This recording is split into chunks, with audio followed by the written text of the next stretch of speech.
Okay, so imagine this.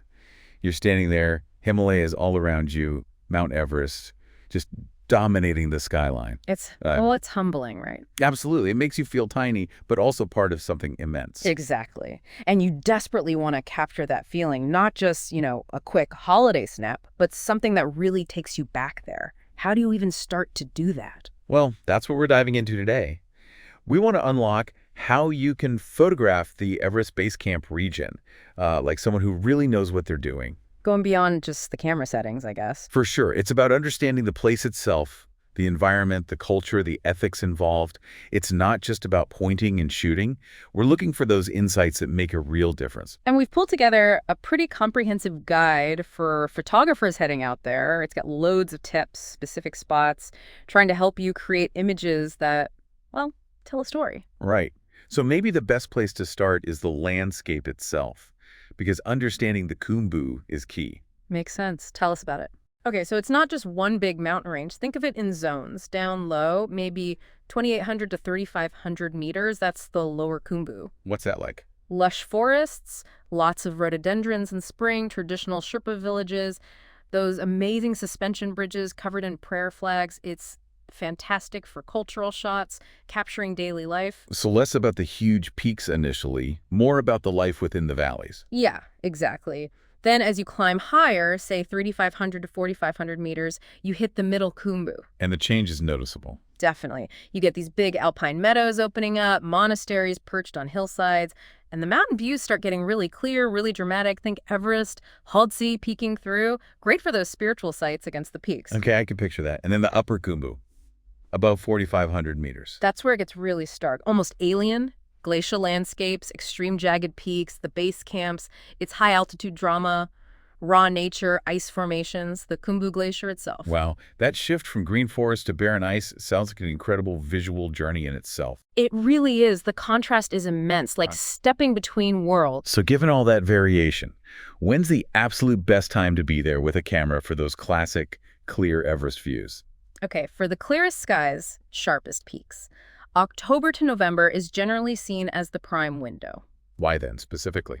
The monsoon's just finished, so the air is incredibly crisp, visibility is usually amazing, and the weather tends to be more stable.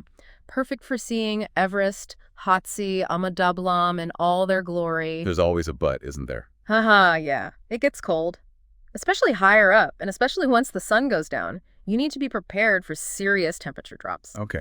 And if October, November doesn't work out, what's the alternative? March to May is the other main season. It's warmer, which is nice, and you get the rhododendrons blooming lower down, stunning colors, reds, pinks. That was beautiful. What's the catch? Afternoon clouds. They often roll in and obscure the high peaks. So if you want those big mountain shots, you have to be shooting early morning. It's often your only real chance for clear views. That mountain weather changes fast then.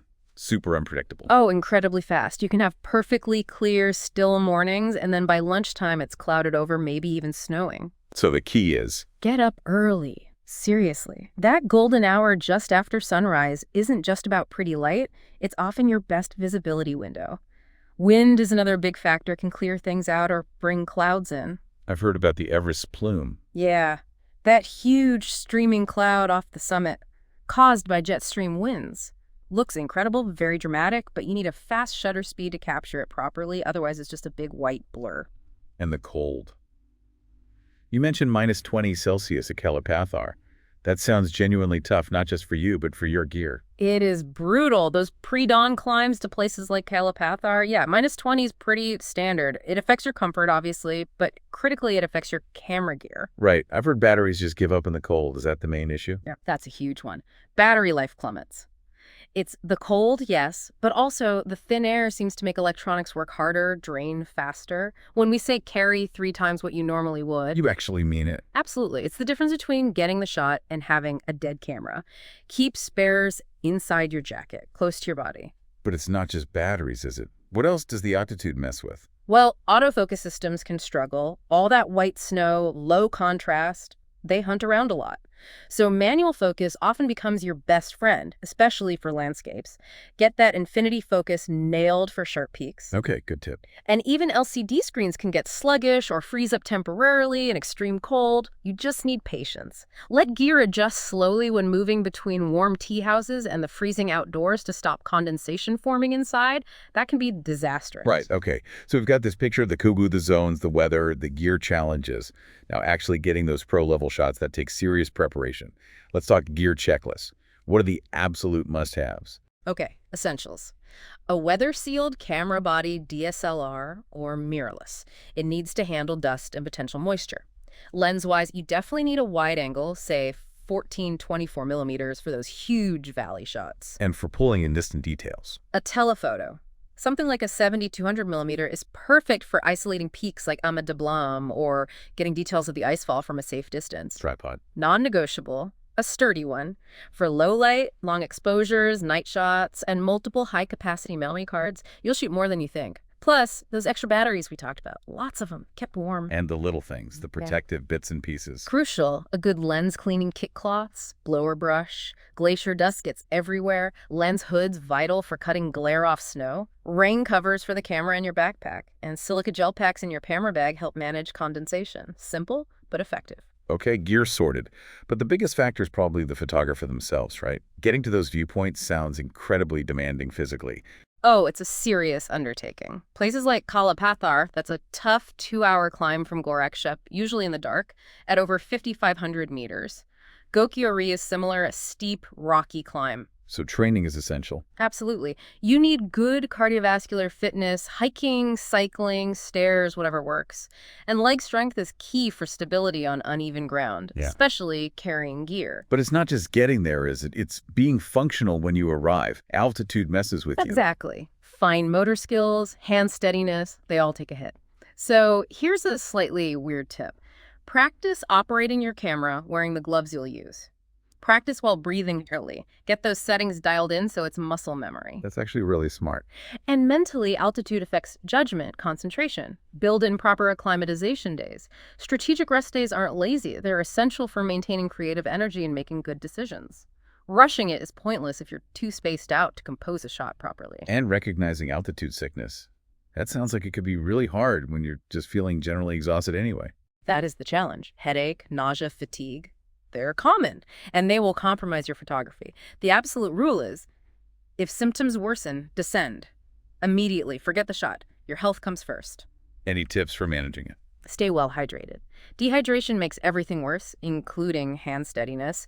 But maybe ease off the caffeine. It can mess with sleep, which is already tricky at altitude. Listen to your guide. Listen to your body. Never push through worsening symptoms. Okay, vital advice. Now, shifting gears slightly, the paperwork, permits, rules, and the big one, drones. What do people need to know? Right, the admin. You need the Sagarmatha National Park permit, that's 3,000 Nepali rupees for foreigners. Then the Khumbu Pasang Lamu Rural Municipality permit, another 2,000 rupees. And the TIMS card, the trekking permit. Get these sorted beforehand. And drones. Everyone wants those amazing aerial shots, but I hear it's complicated. It is very complicated. You need special permits from the Civil Aviation Authority of Nepal. And here's the kicker. Recreational drones are basically prohibited in most of Sagarmatha National Park, including near the popular spots. So, realistically, for most trekkers, it's probably a no-go. Commercial operators face even more hoops and fees. Plus, there are general photography rules, respect monastery rules, no flash inside usually, no interior shots sometimes. And always, always ask permission before taking photos of local people. Always. That brings us to guides. Is hiring a local Sherpa guide just for logistics, or does it really help with the photography side too? Oh, it's a game changer for photographers. Good guides know the terrain, obviously, but they also know the light. They know when the clouds might lift off Everest, the best times for specific views. Some even specialize in photo tours, helping carry gear, suggesting compositions. Priceless knowledge. Makes sense. And general safety tips for photographers out there, beyond altitude. Practice with your gloves on. Like we said, cold numbs fingers, makes fiddly buttons hard. Keep batteries warm. Lithium perform better than alkaline in the cold. Avoid condensation. Let gear acclimatize slowly between temperatures. And if you're shooting sodo? Tell someone your plans, where you're going, when you expect to be back. Carry an emergency communication device, like a satellite messenger, especially if you're venturing off the main trails where phone signal is patchy or non-existent. Safety first. Okay, meticulous preparation done. Let's get to the fun part. The iconic shots, starting right at the Gateway Lukla Airport. Tenzing Hillary. It looks terrifyingly dramatic. It is. That short, sloped runway with mountains all around. It provides amazing arrival or departure shots. How do you capture that drama? Timing is key. Morning flights usually have better light and visibility. Try and get a slightly elevated position near the terminal. You need a fast shutter speed 1250s minimum to freeze plane movement. A wide lens helps get the runway, the planes, and that epic mountain backdrop all in. Don't forget the prayer flags for context. And then Kalapathar, the legendary Everest sunrise spot. What makes it so special? It just delivers the view. You hike up in the freezing dark, often leaving Gorak Shek around 4:30 a.m. It's tough. But then those first rays hit Everest summit pyramid. It glows gold. Suddenly, every shivering step makes sense. It's the best viewpoint for Everest itself. Unobstructed. Yeah. Just sits there, massive, with Lutzi and Nuptse right beside it. And Kalapathar itself, this black rock hill, gives you great foreground interest. Tips for nailing that shot. You get there early. Like 30 minutes before sunrise for the blue hour colors. That deep indigo sky is magical. The golden light hits the peak maybe 20 minutes after sunrise itself. Use the rocks as leading lines. A tripod is absolutely essential. Wide angle lens, maybe 14-24 millimeter to get it all in. Maybe include other trekkers as silhouettes for scale. Then there's the Khumbu Icefall. Sounds dangerous, but visually fascinating. Incredibly dynamic. It's this constantly moving river of ice, huge blocks, deep crevasses. It makes for powerful images of raw nature, movement, danger. But safety must be paramount. Absolutely. Rule number 1, never ever walk onto the icefall without proper climbing gear and experienced guides. It's suicidal otherwise. Photograph it only from designated safe viewpoints, like near base camp or parts of the trail. How do you shoot it effectively from a distance? A telephoto lens is your friend here. Compress those chaotic ice formations. Look for patterns, the textures, the sheer scale of the shifting ice. Moving on to Tengboche Monastery. It feels like more than just a viewpoint, right? It has this deep spiritual significance. It really does. It's the spiritual heart of the Khumbu for many. Monks have blessed climbers there for generations, including Tenzing and Hillary before their first ascent.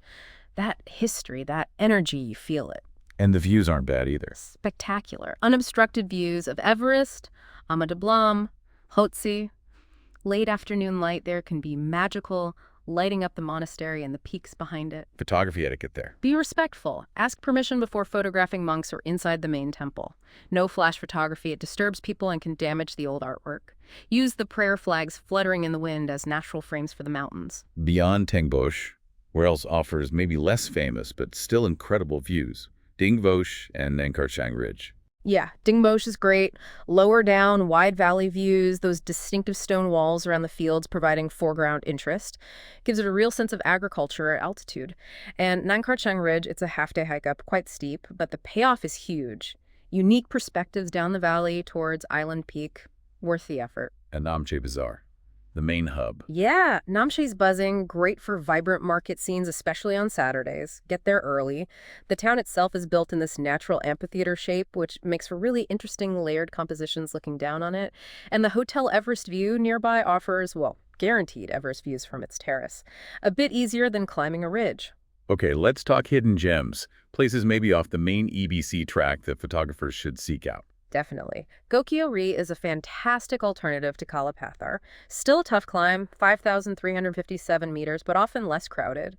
And you have the stunning turquoise 𝐾𝐞𝐬 lakes right below you as foreground. The panorama includes Everest, 𝐶𝐲, Makalu. It's immense. Any others for the truly adventurous? Renjo La Pass, even higher, 5,360 meters.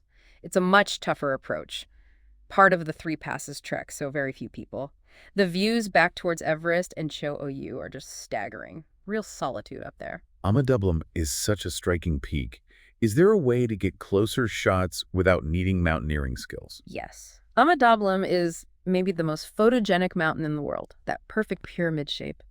There's a side trip, usually 2 days, off the main EBC trail that takes you right to its base camp. And that lets you get Really intimate perspectives. Use a telephoto lens to compress its features, make it look even grander. Include maybe a tent or a trekker in the foreground to really show the scale. It's worth the detour. What about capturing authentic Sherpa culture away from the busiest trails? Villages like Tame, Kunde, Pengbosh, they're a bit quieter, less frequented by large groups. You get a more natural glimpse into traditional life yak herding, farming, monastery rituals. People are often more relaxed. Interactions feel more genuine. But the same rule applies. Always, ask permission before taking portraits. Be respectful, engage genuinely. You might capture some truly profound moments, like seeing an elderly woman spinning a prayer wheel with the mountains behind her. Those are special. Any specific lesser-known sunrise or sunset spots you'd recommend? Okay, a few sneaky ones. The helipad near the Hotel Everest view, easy access. Great sunrise views without the Kalapathar slog. Shangbosh airstrip, interesting wide shots with planes, good morning or evening. Kumjung Hill offers lovely sunset views, especially of Amadabam. And for the hardcore? Kongyuri. It's a serious trek, often requires camping, but the sunrise views of Everest are said to be unbelievable. And some claim it has the most dramatic Everest sunset view anywhere. But that's for experienced, well-equipped trekkers. It's not just peaks and villages, though, is it? Yeah. What about smaller details? Absolutely. Look for glacial lakes like 𝐁𝐸𝐿𝐸 reflections, patterns in the moraine debris.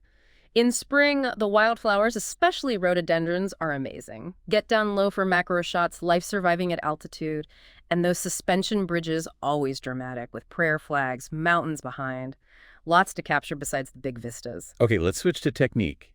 That extreme contrast, bright snow, dark valleys, how do you even manage that?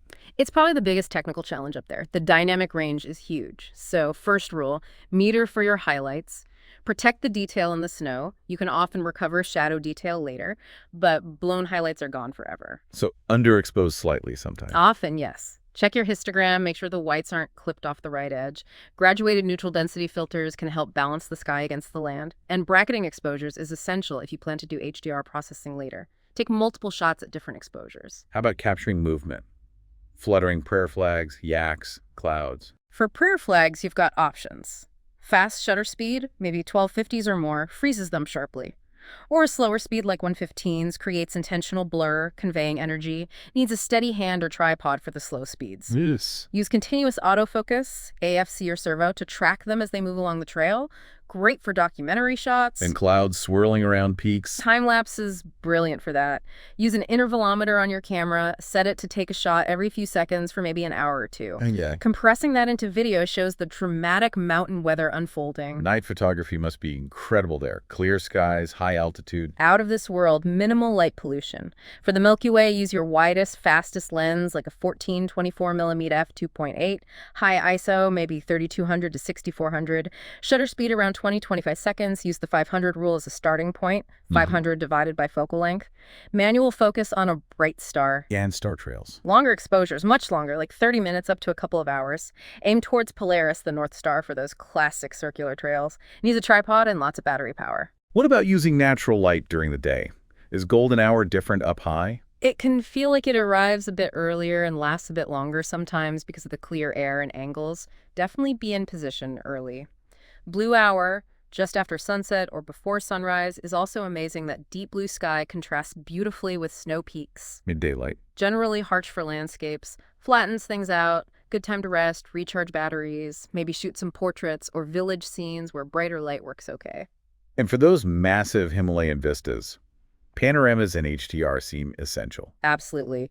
For panoramas, shoot vertically, overlap each frame by about 30-50%.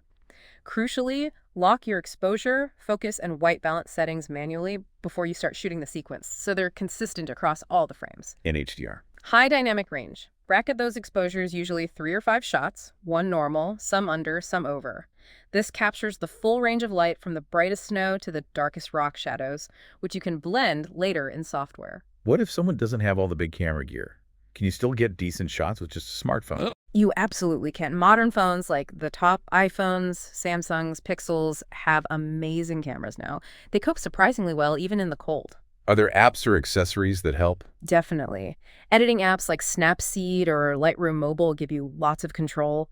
VSEO for nice filters, maybe Sun Surveyor for planning light.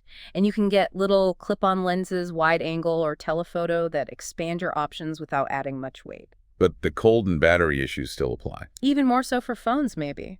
Batteries drain super fast. Keep your phone in an inside pocket, carry power banks, keep those warm too. Condensation. Same issue as with cameras. Let the phone adjust gradually when going from cold to warm to avoid fogging or damage. And use the Pro mode in your camera app if it has one, lets you control ISO, shutter speed, focus manually. Much better results than just pointing and shooting on auto. Any quick editing tips for doing it on the trail, maybe in a tea house? If your phone shoots RAW, use it. More data to work with. Start by adjusting overall exposure and recovering highlights. Then maybe boost contrast or clarity, especially in the mountains. Add a touch saturation if needed, but don't overdo it. And watch your storage space. RAW files are big. Have extra memory cards or use cloud backup when you get Wi-Fi. Okay, let's talk ethics. It's so important in a place like this. Respecting Sherpa culture, sacred sites. What are the key things? It really starts with awareness and humility. You're a visitor in their home, their sacred landscape. In monasteries like Pangbosh, be quiet, remove your hat, ask before taking photos, especially inside. No flash, usually. Sacred sites like Manning Walls. Walk clockwise around them the way locals do. It's a sign of respect. And the biggest one, portraits. Always, always ask permission before photographing people. A smile, a gesture, maybe learn a few words of Nepali. Offer to share the photo if you can. It's about connection, not just taking. Are there times when you should just put the camera away entirely? Absolutely. Private moments, someone praying, grieving, intimate family scenes, unless you have explicit permission, just don't shoot. Respect restrictions during certain ceremonies. And think carefully about photographing poverty or hardship. What's your motivation? Is it exploitative? Sometimes the most powerful act is just to witness, not record. And leave no trace. Applies to photographers too, right? 100%. Pack out everything. Used batteries or toxic waste. Little bits of packaging, lens caps. Leave nothing behind. Don't trample vegetation or disturb wildlife just to get a shot. Be mindful of your impact. Maybe even gently educate others if you see them being careless. Can photography actually be a force for good there? Support communities? I think so. Use your images to show the strength, resilience, beauty of the Sherpa culture, not just the mountains.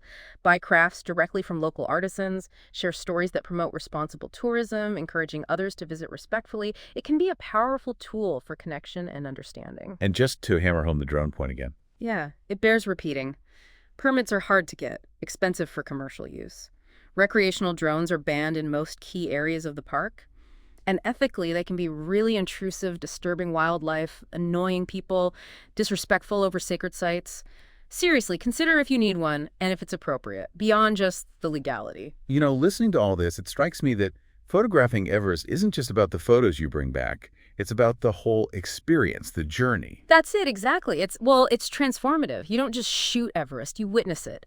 And that act of witnessing, combined with the physical challenge, the cultural immersion, it changes you. It sounds like the memories are as much about the pristine trails, the Sherpa interactions, overcoming the challenges, as they are about the final images. Totally.